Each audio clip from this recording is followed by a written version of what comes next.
Today is the fifth and last day of this May 1985 retreat in California.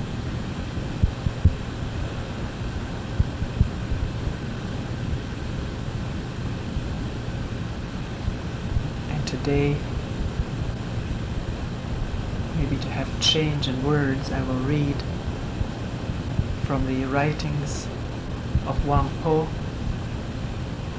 The book is called The Zen Teaching of Wang Po, on the transmission of the mind, translated by John Blofeld.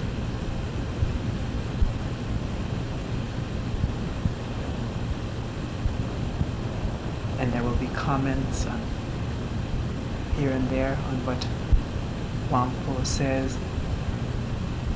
This is not a presentation of the teaching of Wang Po, and it is not read to bring in a Zen authority. Many paragraphs, sentences, or words have been omitted.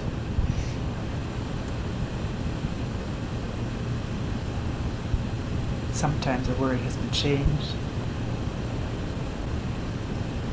for the sake of relevancy to what we have been talking about here.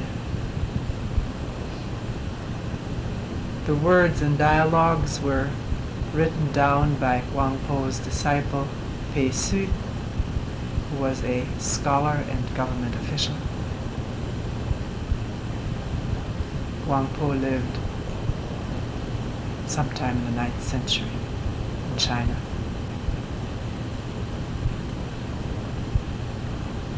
The Japanese translation of his name is Obaku.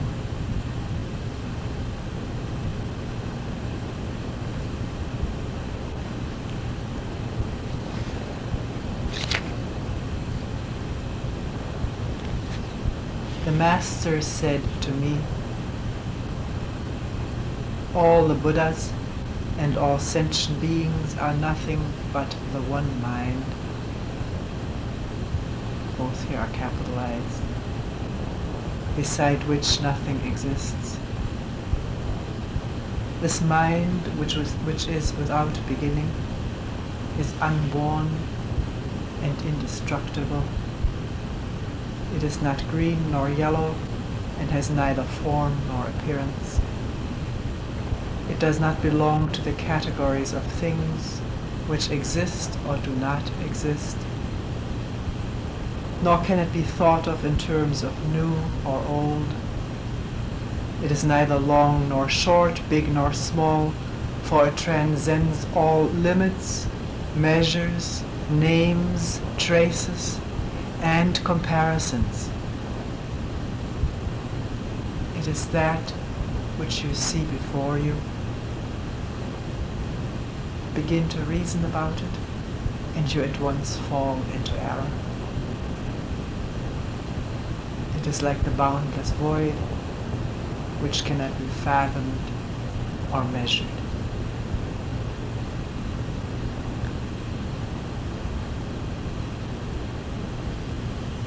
This one mind alone is the Buddha, and there's no distinction between the Buddha and sentient beings, but that sentient beings are attached to forms and things and seek externally for Buddhahood. By their very seeking, they lose it, for that is using mind to grasp mind. Even though they do their utmost for a full eon, they will not be able to attain to it. They do not know that if they put a stop to conceptual thought and forget their anxiety, truth will appear before them, for this mind is Buddha and it is all living beings. It is not less for being manifested in ordinary beings, nor is it greater for being manifested in the Buddhas.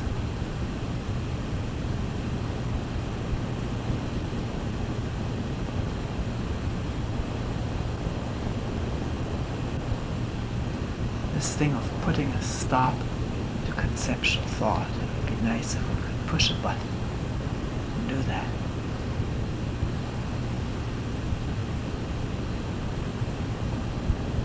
so one may think.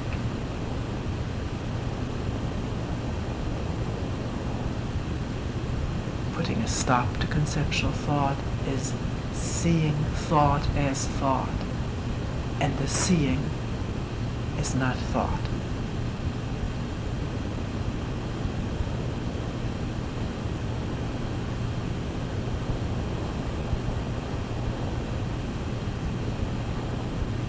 Seeing when there is no me right in the middle, has no boundaries.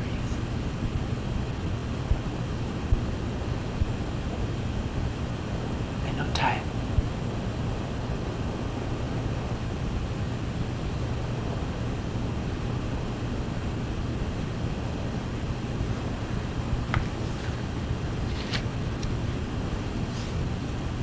Here he says, our original Buddha nature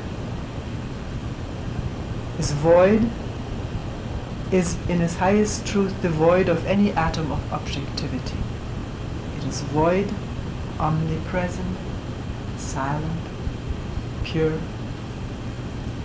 It is glorious and mysterious, peaceful joy, and that is all. Enter deeply into it by awakening to it yourself. That which is before you is it, in all its fullness, utterly complete. There is naught beside it.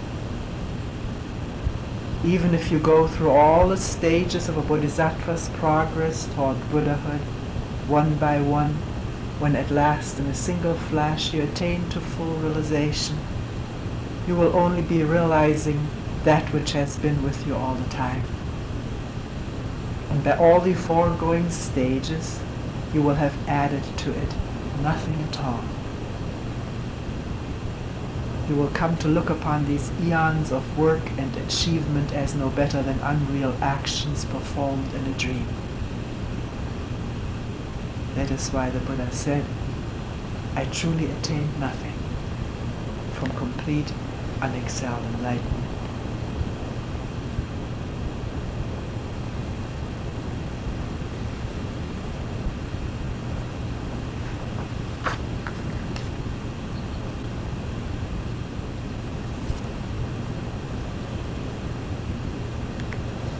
Here he says, when the people of the world hear it said that the Buddhas transmit the doctrine of the mind, they suppose that there is something to be attained or realized apart from mind, and thereupon they use mind to seek the Dharma or the truth, not knowing that mind and the object of their search are one.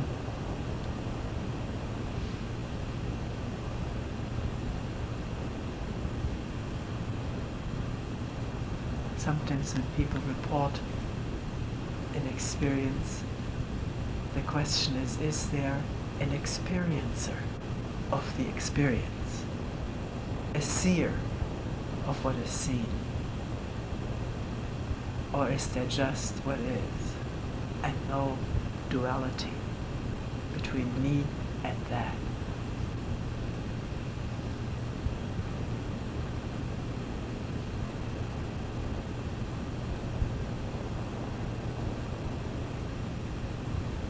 Few people asked, is there all that's to it, just listening to the birds like you seem to do? How does one listen to the birds, or to whatever? Because in listening there is no listener.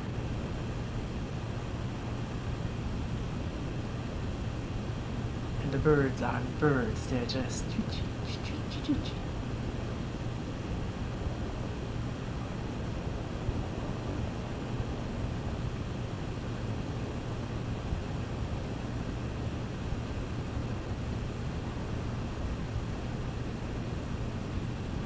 mind and the object of their search are one.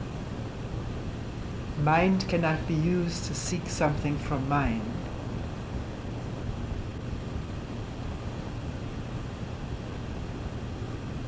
For then, after the passing of millions of eons, the day of success will still not have dawned. Such a method is not to be compared with suddenly dropping conceptual thought, which is the fundamental truth. Let me say something here so that this doesn't get confused. It's very necessary in our life to think. Thought has its proper place, and it is of great importance and utterly essential that one thinks intelligently and clearly.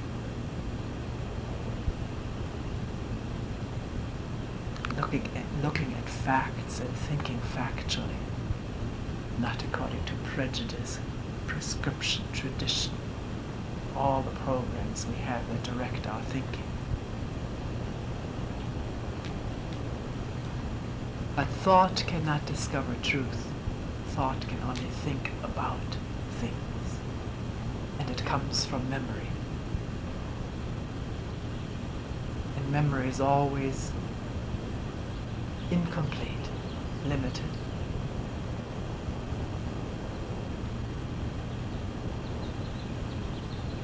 Memory and thought can never be the whole thing. And the whole thing can never be put into thought, or thought about, thought, or discovered by thought. Thought can only abstract. If we had more time, we would go into the difference between awareness and thought, or seeing and thinking.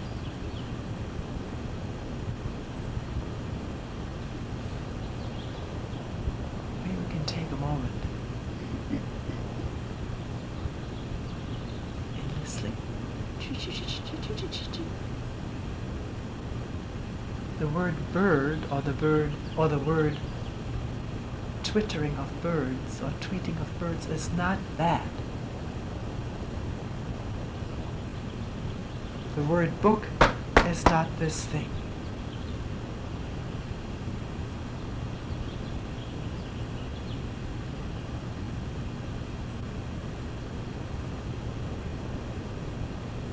Very often we confuse the word with the real thing, and then our trouble starts.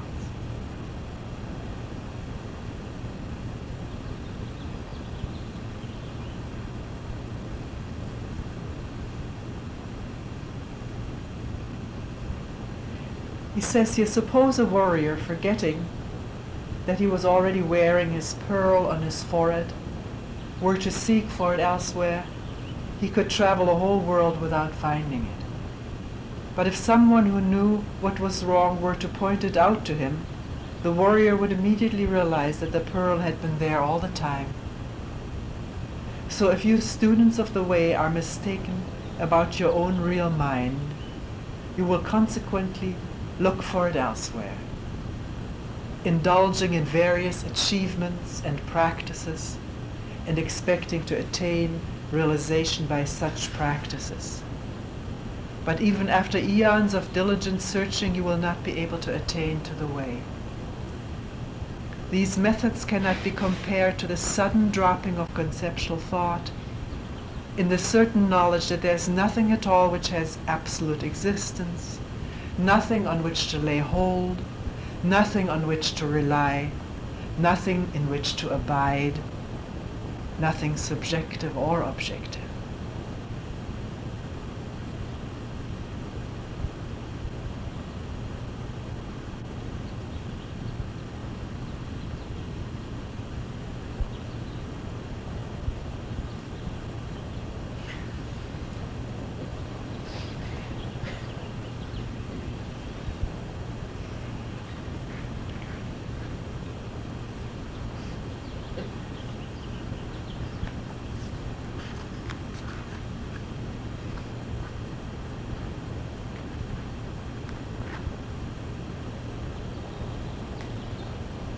Something that has to do with what we talked about yesterday.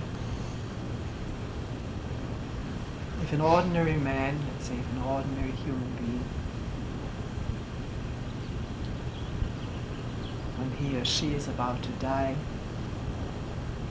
could only see the 5 elements of consciousness as void,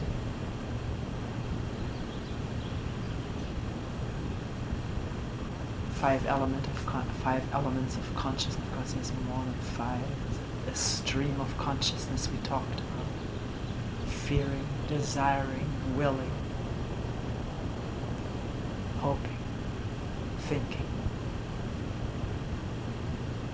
sensing, perceiving, remembering. To see that as void, as empty, in constant change.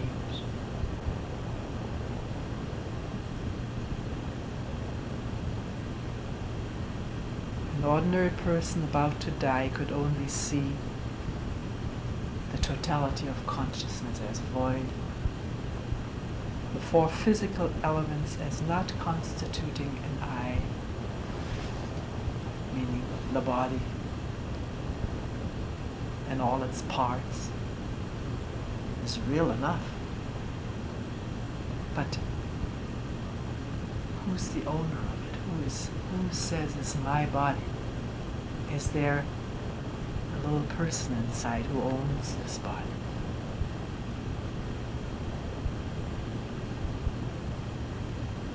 Or is it just walking, eating, sleeping, paining, aching, joyous feelings, sad feelings, as one flow of being?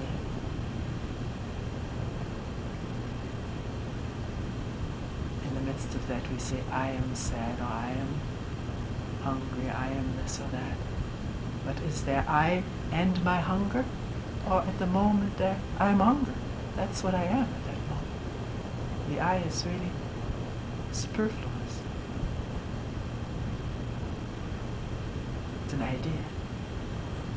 It's an image. Hunger is real. And if one realizes that I am hungry is a way of putting it, we have a language which is dualistic, that is understood, then it's no problem. Problem comes when one says, I should control, I should change, I should become better. Then the I is trying to change the I. And it's still I. In that there is no seeing, no insight, from which alone flows change.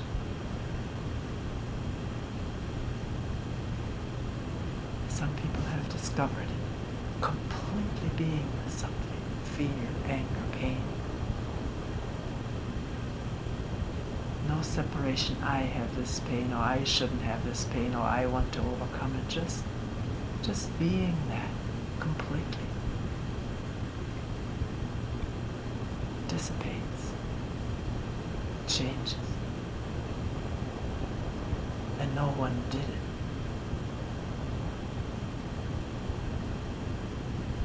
Just happened.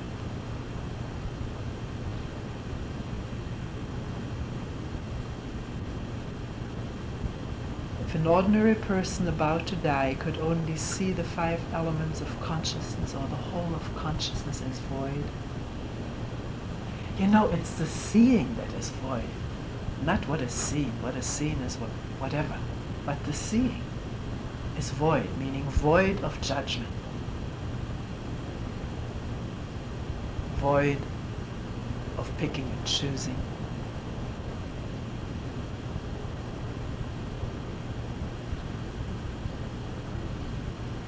void of imprinting memory on what is seen.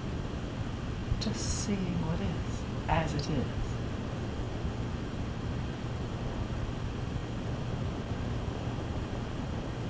And it changes.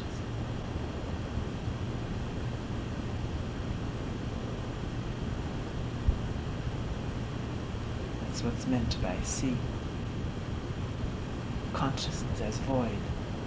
The 4 physical elements, physical organism, as not constituting an I, the real mind as formless and neither coming nor going. Coming and going, if one observes very minutely our thoughts.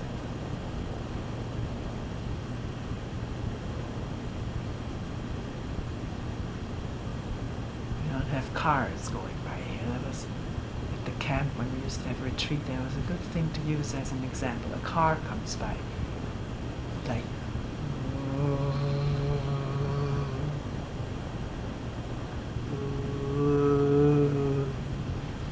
something like that. I'm not very good at.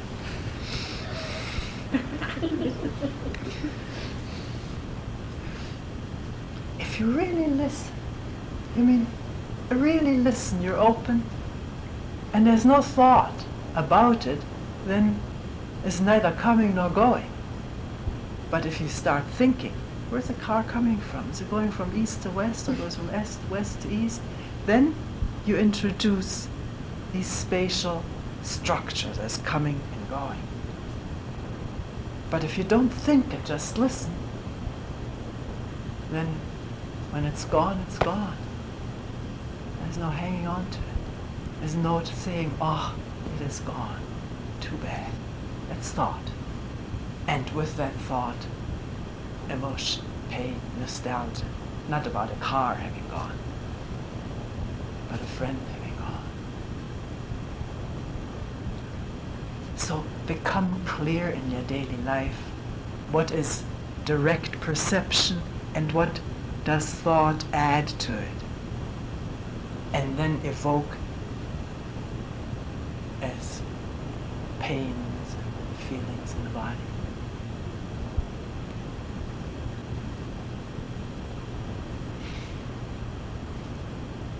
The real mind is formless and neither coming nor going. His nature is something neither commencing at his birth nor perishing at his death.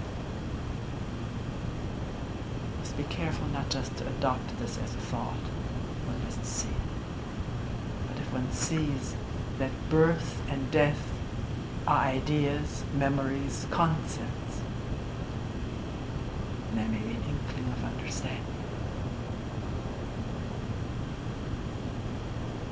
Not to say anything that one doesn't really deeply understand. Then one will not deceive oneself and others.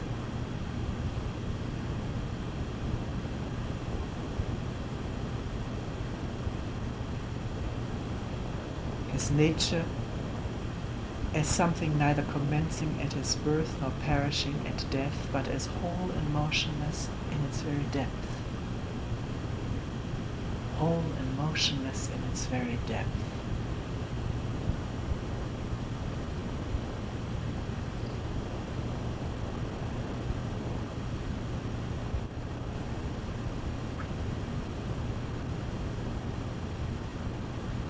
His mind and environmental objects as one. We talked about that. Not the listener and what is listened to, but just that.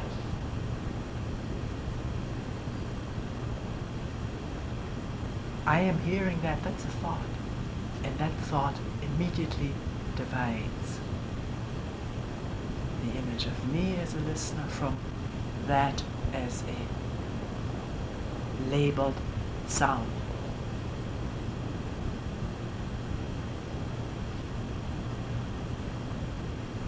When that thought doesn't operate, there's no division.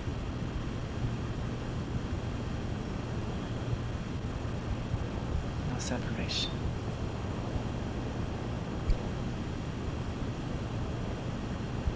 Kinetic hit one, like a brick on the head. Gently, like the spring wind.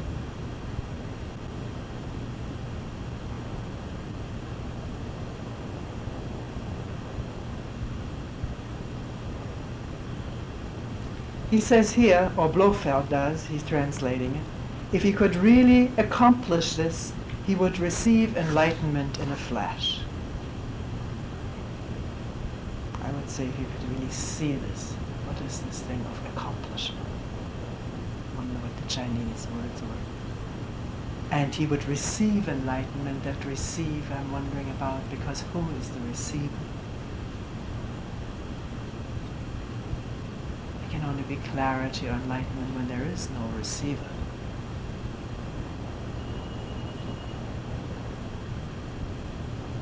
But maybe it's just a way of putting it. Has to be so careful with words, because they have such power to influence the mind.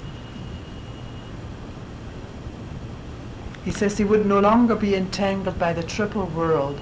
The triple world meaning time, the past, the present, the future. We talked about that in connection with fear. Past memories felt in the present are projected into a future, so that one is afraid of the future.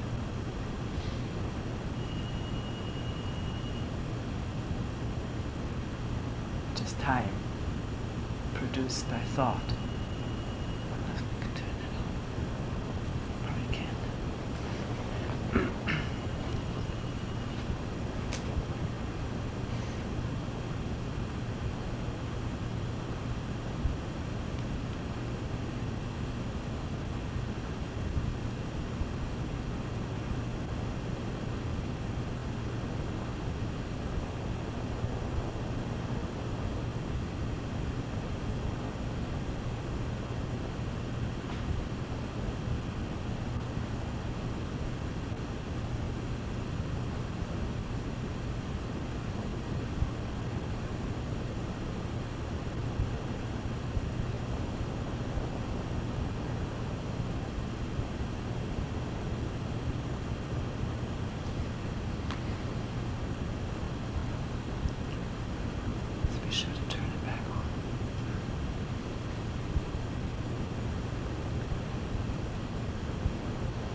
He would no longer be entangled by the triple world, by time. He would be without even the faintest tendency toward rebirth. We've talked about that too. Not living right here. One postpones it for a later life, which hopefully will be better than this one and more conducive to whatever. All this hope in rebirth springs out of a fear to face this life, fear of life.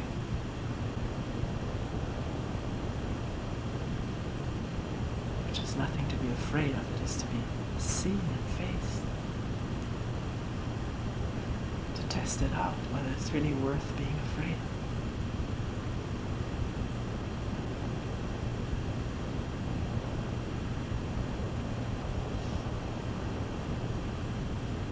He says if he should behold the glorious sight of all the Buddhas coming to welcome him, surrounded by every kind of gorgeous manifestation, he would feel no desire to approach them.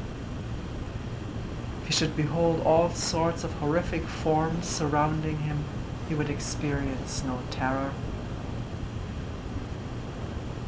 As is said within Wang Po's Buddhist conditioning and the Buddhist conditioning of his audience, Christian dying may behold the Virgin Mary or the devil.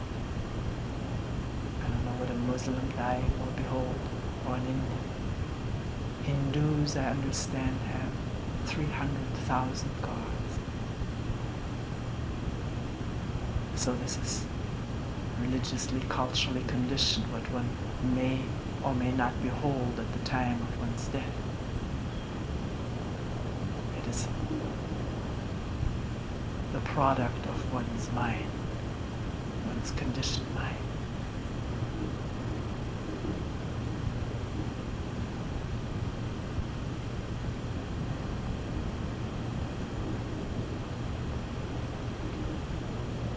He would just be himself.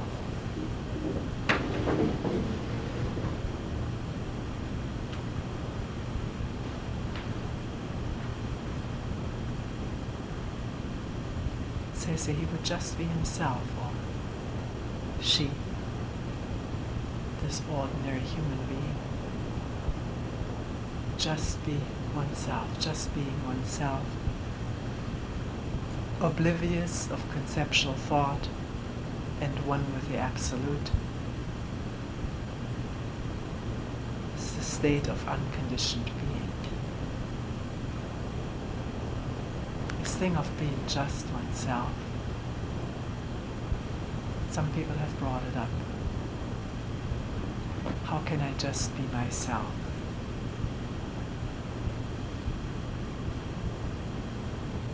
And psychological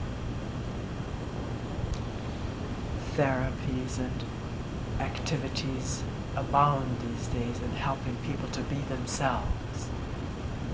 Does one know what one is? Really understand what one is?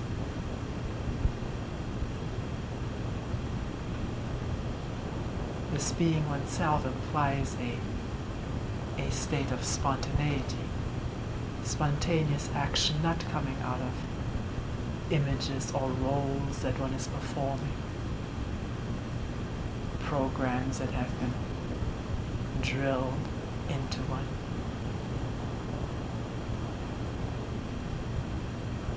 Maybe to be oneself means a free-flowing action out of being nobody. Nobody is special.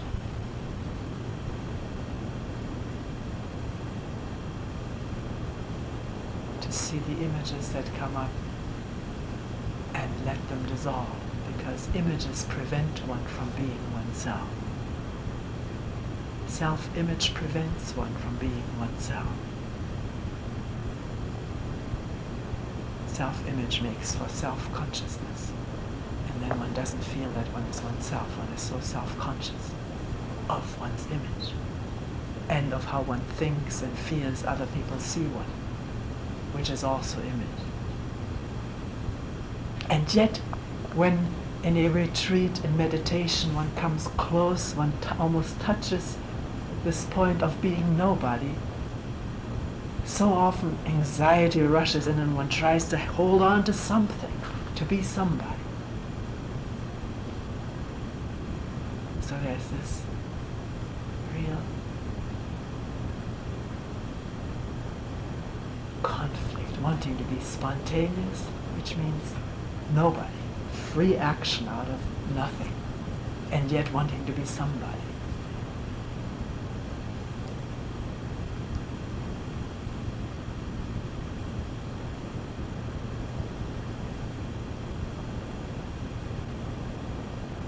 How is it if one doesn't want anything? Can wanting be seen so clearly that it dissolves?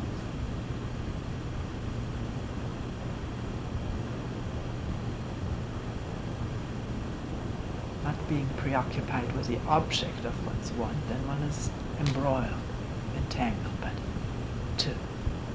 to be with the wanting in the raw. What is that? Touching it, being in touch with it, seeing it, feeling it, without judging it, without condemning it, or accepting it, neither. Then maybe there will dawn a state in which there's no want. Out of that state flows spontaneous love and affection and caring.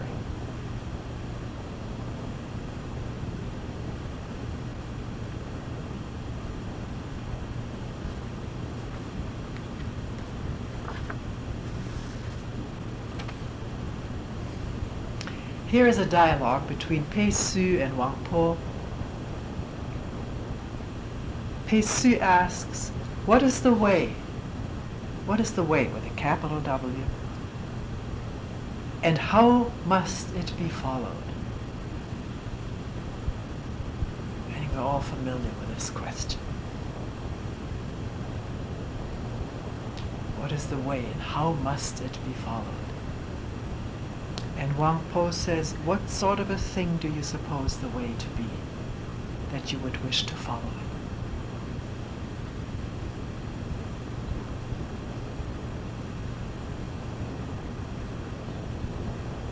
And Pesu says, what instructions have the masters everywhere given for dhyana, for meditation practice, and the study of the Dharma? What instructions have the masters everywhere given for meditation practice and the study of the truth, the study of the Dharma, the teaching? And Wang Po says, words used to attract the dull of wit are not to be relied on. Pesu persists, if those teachings were meant for the dull-witted, I have yet to hear what Dharma has been taught to those of really high capacity. And Wang Po says, if there are really people of high capacity, where would they find people to follow?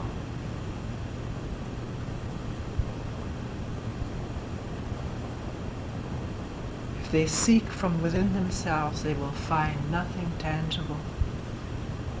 How much less can they find a Dharma worthy of their attention elsewhere? Do not look to what is called the Dharma by preachers, for what sort of Dharma could that be? Dharma, for those who are not familiar with the word, means truth.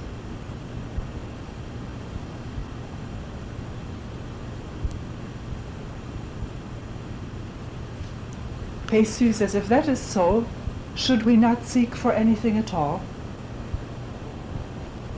And the answer is, by conceding this, you would save yourself a lot of mental effort.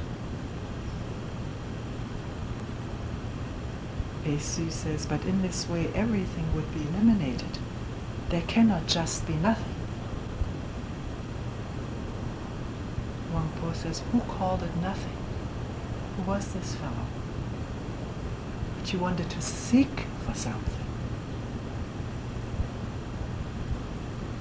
Pesu says, since there's no need to seek, why do you also say that not everything is eliminated? You see, he's logically trying to deduce all of this. For this we get ourselves into a bind every time.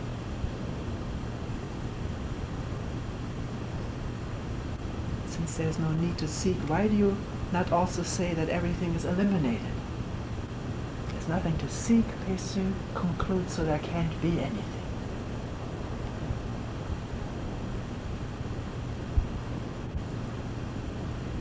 And Wang Po says, not to seek is to rest tranquil.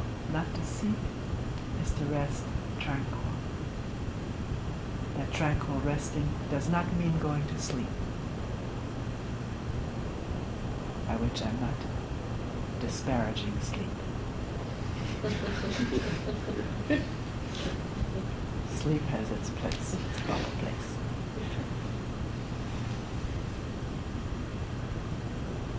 Resting tranquil here means what we talked about the other day, letting energies gather in doing nothing, in knowing nothing.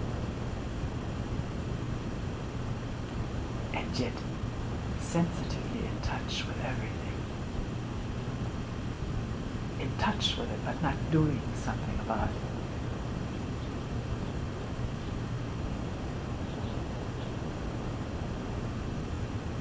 Not to seek is to rest tranquil. Who told you to eliminate anything? Look at the void in front of your eyes. How can you produce it or eliminate it? Look at the camellia bush out there in the yard.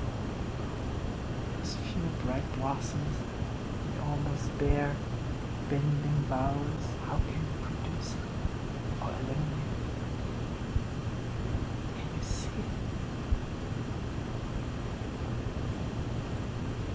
Without wanting anything.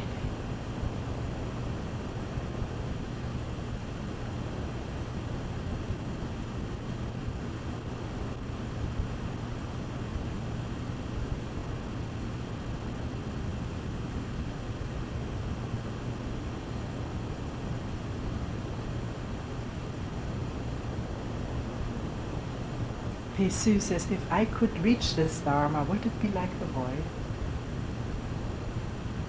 Wang Po says, morning and night I have explained to you that the void is both one and the manifold.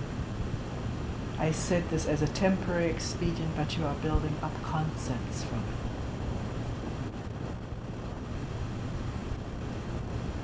it. Pesu, who by now must be getting pretty discouraged, says, do you mean that we should not form concepts as human beings normally do? And Wang Po says, I have not prevented you. Always, should I not? Should I? Just see what you're doing. That's Wang Po is pointing to. He says, should I not form concepts? He says, I haven't prevented you. You're doing it. You're forming concepts. Not a matter of should I or shouldn't I, but see what I'm doing.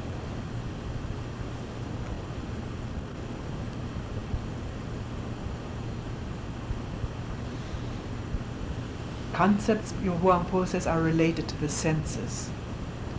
And when thinking takes place, or interpretation, labeling, then wisdom is shut out. Pei Su says, then should we avoid any feeling in relation to the truth or to the Dharma? Wang Po says, where no feeling arises, who can say that you're right?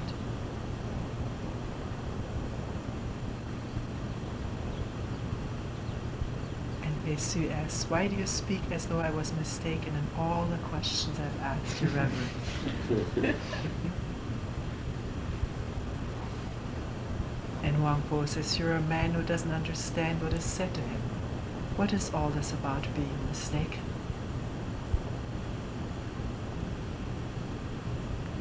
One can be so sensitive to being so sensitive and afraid of being criticized when something is pointed out that one thinks one is being rejected or is mistaken, rather than listening to what is being said without being so personal about everything, trying to preserve this personal image of being somebody. It prevents one from openly listening to what somebody says.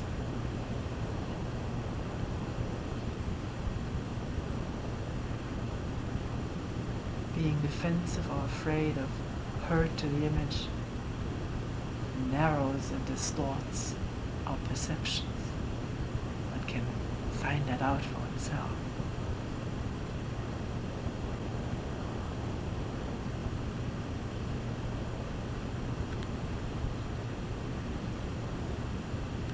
Pei Su says, up to now you have refuted everything which has been said. You have done nothing to point out the true Dharma to us. And Wang Po says, in the true Dharma there is no confusion, but you produce confusion by such questions. What sort of true Dharma can you go seeking for? Pei Su says, since the confusion arises from my question, what will your Reverence's answer be? And Wang Po says, observe things as they are and don't pay attention to other people. Which means what other people say.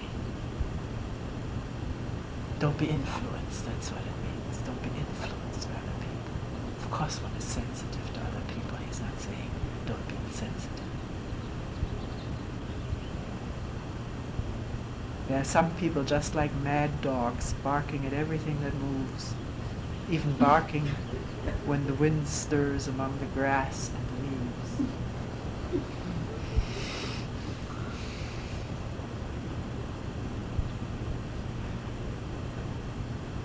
Running to this and running to that, running, going there, there, there.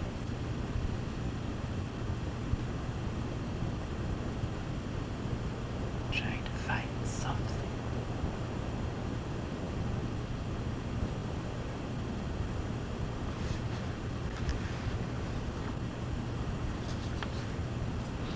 Later on, Pei Su, from all that you've said, mind is the Buddha. But it is not clear as to what sort of mind is meant by this mind, which is the Buddha. And Pei Su says, how many minds have you got? And Pei Su says, but is the Buddha the ordinary mind or the enlightened mind? Pei Su says, where on earth do you keep your ordinary mind and your enlightened mind? Wang Po. Yeah. Thanks.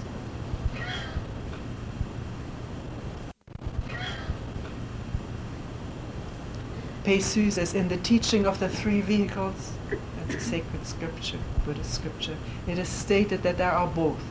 Why does your reverence deny it? And Wang Po says, in the teaching of the three vehicles, it is clearly explained that the ordinary and enlightened minds are both illusions. You don't understand. All this clinging to the idea of things existing is to mistake vacuity for truth. How can such conceptions not be illusory? Being illusory, they hide mind from you. If you would only rid yourselves of the concepts of ordinary and enlightened, you would find that there is no other Buddha than the Buddha in your own mind. You people go on misunderstanding. You hold to concepts such as ordinary and enlightened, directing your thoughts outward where they gallop around like horses. All this amounts to beclouding your own minds.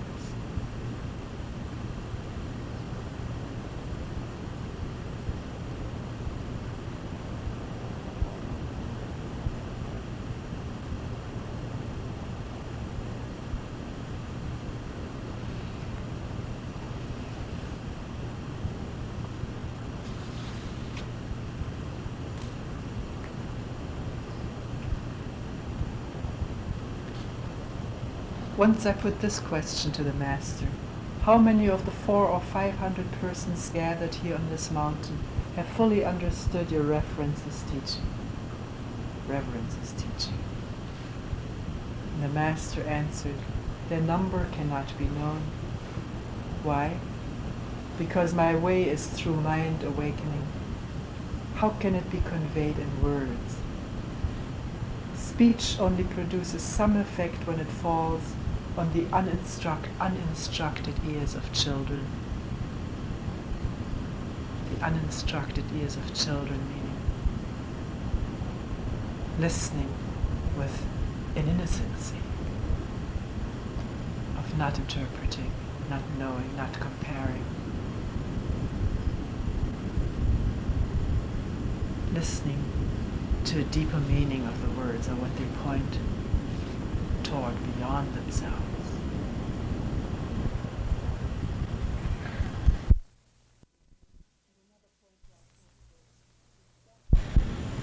At another point, Wang Po says, discuss it as you may, how can you ever hope to approach the truth through words?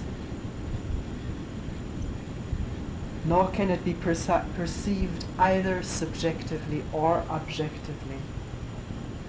So, full understanding can come to you only through an inexpressible mystery. The approach to it is called the gateway of stillness beyond all activity. If you wish to understand, know that a sudden comprehension comes when the mind has been purged of all the clutter of conceptual thought activity. Those who seek the truth by means of intellect and learning only get further and further away from it.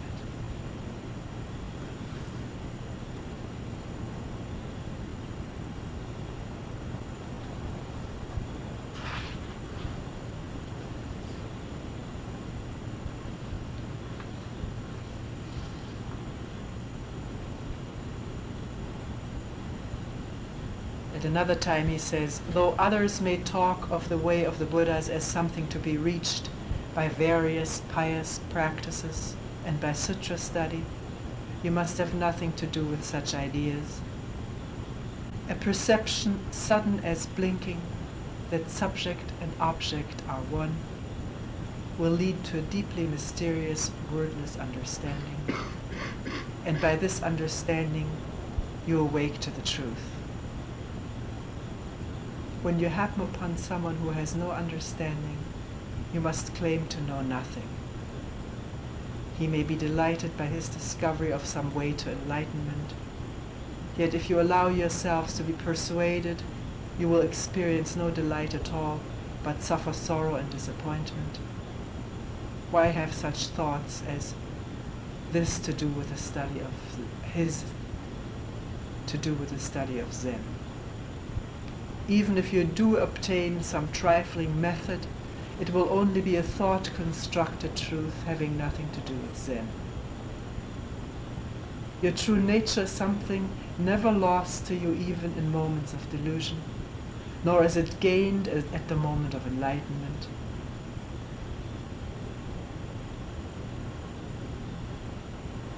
It depends on nothing and is attached to nothing. It is all-pervading, spotless beauty. It is the self-existent and uncreated Absolute. It is a jewel beyond all price.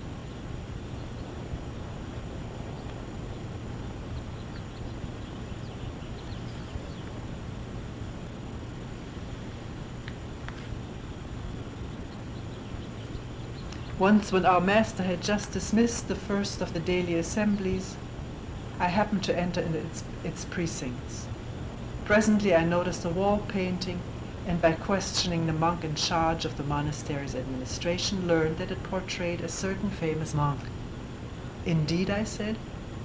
Yes, I can see his likeness before me, but where is the man himself? My question was received in silence. So I remarked, but surely there are Zen monks here in this temple, aren't there? Yes, replied the monastery administrator, there is one. After that I requested an audience with the master and repeated to him my recent conversation. Peisu, cried the master. Sir, I answered respectfully, where are you? Realizing that no reply was possible to such a question, I hastened to ask our master to re-enter the hall and continue his sermon.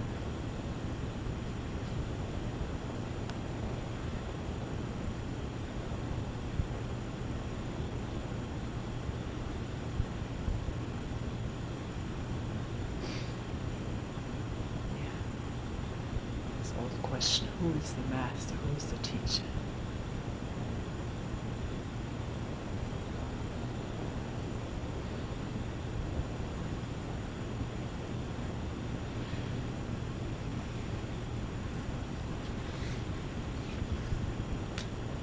Here Wang Po says, when a sudden flash of thought occurs in your mind and you see it for a dream or an illusion. Let me repeat this. When a sudden flash of thought occurs in your mind and you see it for a dream or an illusion, then you can enter into the state reached by the Buddhas of the past. Not that the Buddhas of the past really exist, or that the Buddhas of the future have not yet come into existence. Above all, have no longing to become a future Buddha. Your sole concern should be, as thought succeeds thought, to avoid clinging to any of them. Nor entertain the least ambition to be a Buddha here and now. Even if a Buddha arises, do not think of him as enlightened or deluded, good or evil. Hasten to rid yourself of any desire to cling to him. Cut him off in the twinkling of an eye. On no account seek to hold him fast, for 1,000 locks could not stay him, nor 100,000 feet of rope bind him.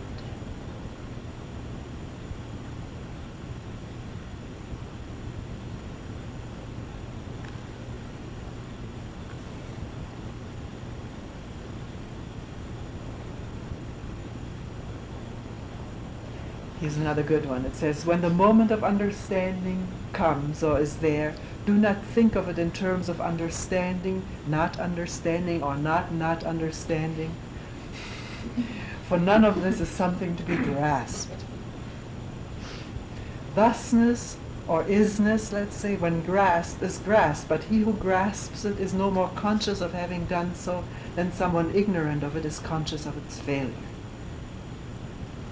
So often people has been some insight and then one wants to know what is that, and represent it to oneself in thought, which is what the brain is programmed to do. It's all right to do that, but this representing something to oneself in thought is no longer the real thing.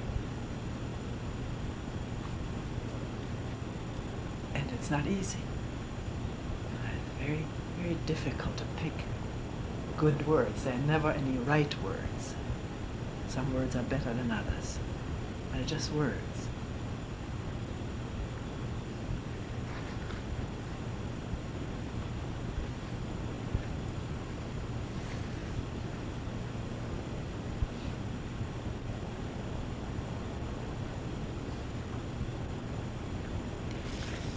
Here Pessu says, what is implied by seeing into the real nature? You hear that a lot. You got to see into your true nature. See into your Buddha nature. And Pessu says, what is implied by seeing into one's real nature? And Wang Po says, the nature and your perception of it are one. In other words, it is the seeing which is the true nature, if we're to use words at all. But not I see into something which is my true nature. That's dualistic. But this seeing which is wholeness,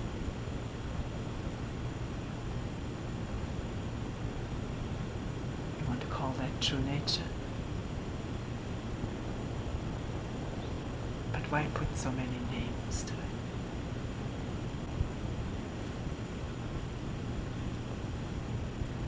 He says that nature and your hearing of it are one.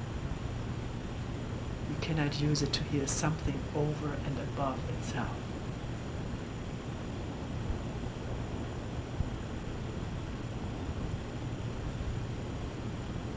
Later he says, I assure you that all things have been free from bondage since the very beginning.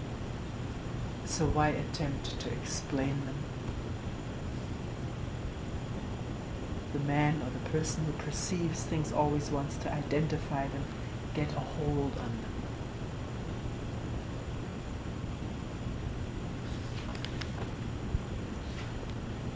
Those who use their minds like eyes in this way are sure to suppose that progress is a matter of stages.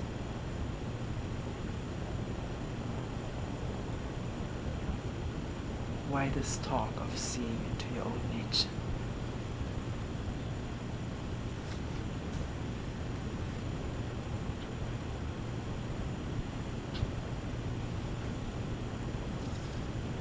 As a last selection, let's read the very last one here, where Pessu asked, but how can we prevent ourselves from falling into the error of making distinctions between this and that? I don't know what the conversation was that was going on before. Again, asking for a technique.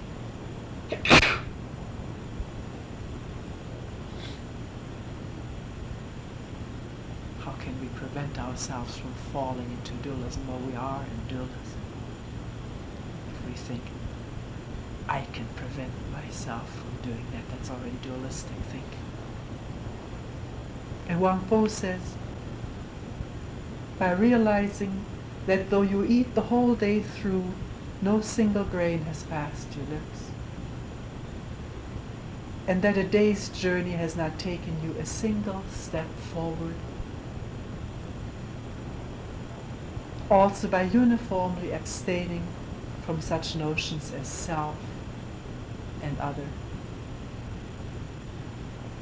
Do not permit the events of your daily lives to bind you. Do not permit the events of your daily lives to bind you, but never withdraw yourselves from them. Avoid the error of thinking in terms of past, present, and future. The past has gone, the present is fleeting and the future has not yet come. When you do Zazen, sit in the proper position, stay perfectly tranquil, and do not permit the least movement of your minds to disturb you.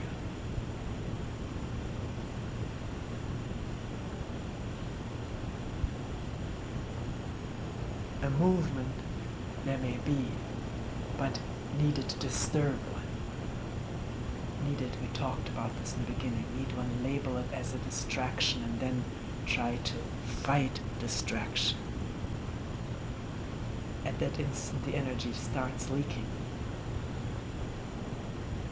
But if one just attends, then it gathers in attention.